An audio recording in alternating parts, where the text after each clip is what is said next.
नमस्कार मंडळी, श्री स्वामी समर्थ. स्वामी समर्थ तुमच्या सर्वांच्या इच्छा आकांक्षा पूर्ण करो, हीच मी स्वामींच्या चरणी प्रार्थना करते आणि आपल्या आजच्या व्हिडिओला सुरुवात करते. महिलांना जर मासिक पाळी आलेली असेल तर वटपौर्णिमेची पूजा करावी का, याविषयी आपण सविस्तर माहिती आज पाहणार आहोत.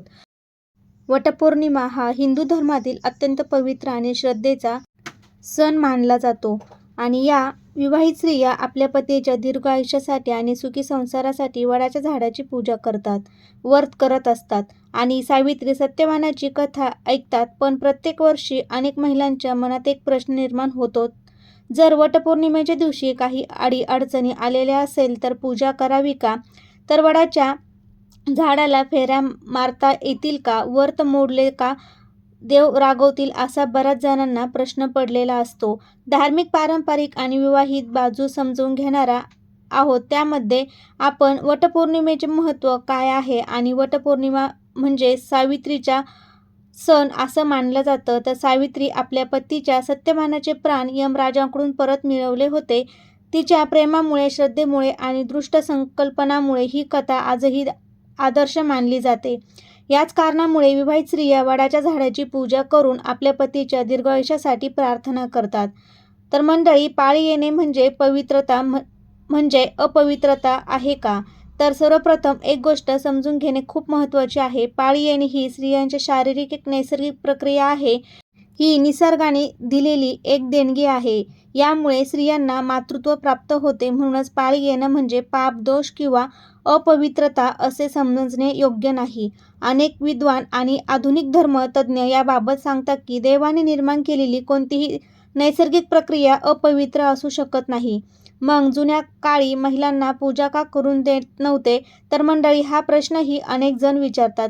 पूर्वीच्या काळात महिलांना विश्रांती मिळावी म्हणून काही नियम बनवले गेले होते. त्या काळात आजच्या सारख्या स्वच्छतेच्या सुविधा नव्हत्या. महिलांना शारीरिक त्रास होत असल्याने त्यांना घरकाम आणि धार्मिक कामामधून काही दिवस विश्रांती दिली जात असे.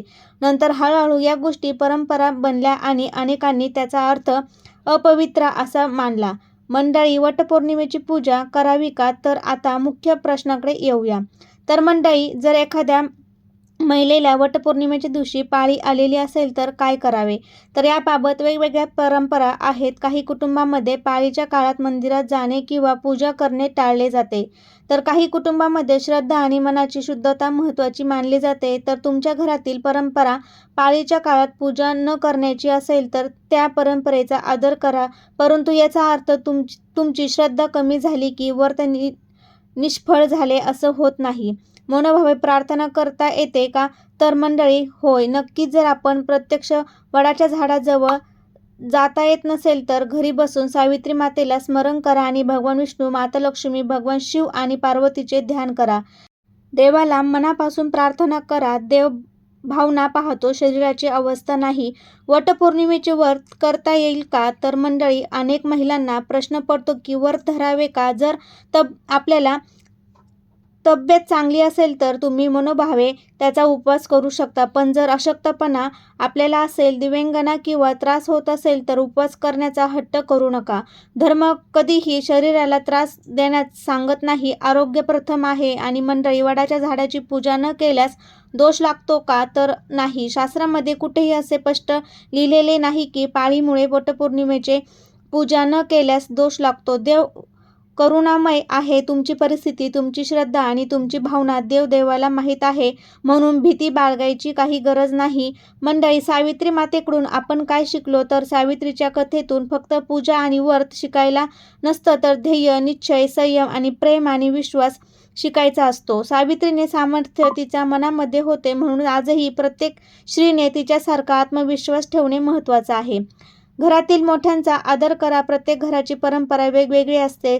जर घरातील ज्येष्ठ व्यक्ती एखादा नेम पाळत असेल तर त्याचा आदर करावा. वाद घालू नये. श्रद्धा आणि सन्मान याचा समतोल राखणे आवश्यक आहे. धार्मिक दृष्टिकोनातून काय सांगतो? तर मंडळी, अनेक संत आणि आध्यात्मिक गुरु असे सांगतात की देवाला ब्राह्म गोष्टीपेक्षा अंतःकरणाची शुद्धता महत्त्वाची असते. मनात भक्ती असणे तर देव तुमची प्रार्थना नक्कीच ऐकतो. त्यामुळे भीती अपराधीपणा किंवा आपल्याकडून कोणत्याही चुका न होऊ देता मंडळी महत्त्वाचं आहे. म्हणजेच काय तर काही लोक सोशल मीडियावरून चुकीची माहिती पसरवून पूजा केली तर दोष लागेल, देव रागवतील, संकट येईल अशा प्रकारच्या गोष्टीवर विश्वास ठेवू नका. धर्म हा भीतीचा नाही तर श्रद्धेचा मार्ग आहे. तर आज आपण जाणून घेतोय की पाळी येणे हे नैसर्गिक प्रक्रिया आहे. जर तुमच्या घरातील परंपरा परवानगी देत असेल तर श्रद्धेने पूजा करू शकता. जर परंपरेनुसार पूजा टाळत असाल तर ते मनोभावे प्रार्थना करा, जप आणि सावित्री मातेचे स्मरण करू शकता. त्यामुळे कोणतेही दोष लागत नाही आणि सर्वात महत्त्वाची गोष्ट म्हणजे तुमची श्रद्धा, तुमची भावना आणि तुमचे शुद्ध मन. देव नेहमी भक्तांच्या भावनेला प्रतिसाद देतो. तर आपल्या घरातल्या परंपरेनुसार आपण मासिक पाळीमध्ये दुसरा किंवा तिसरा किंवा आपल्याला मासिक धर्म त्याच दिवशी जर वटपौर्णिमेच्या दिवशी आलं तर आपल्या घरातील परंपरेनुसार तुम्ही हे नेम पाळायचे आहे. तुम्ही फक्त उपवास करू शकता. शरीराला सहन झालं तर करायचं आहे, नाही तर उपवास नाही केला तरी चालेल. मनामध्ये श्रद्धा, भावना आणि आपला विश्वास पाहिजे. तर अशा प्रकारे मासिक पाळीत पूजा करणे दोष लागतो. तर आपण ही मासिक पाळीमध्ये तुमच्या घरात चालत असेल ते पूजा करू शकता किंवा आपल्या घरात चालत नसेल तुम्ही नाही केले तरी चालेल.